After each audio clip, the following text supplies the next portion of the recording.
Hi there, welcome to GridMate Learning Channel.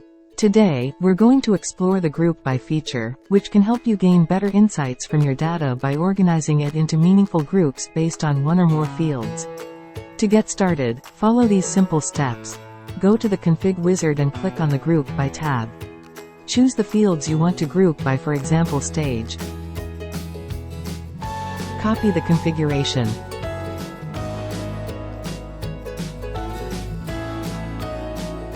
Edit the Lightning page on the App Builder.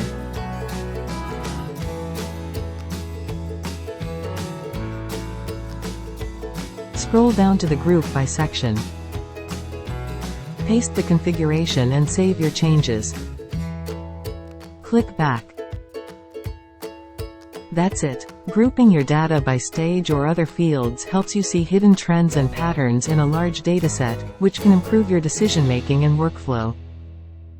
Thank you for watching.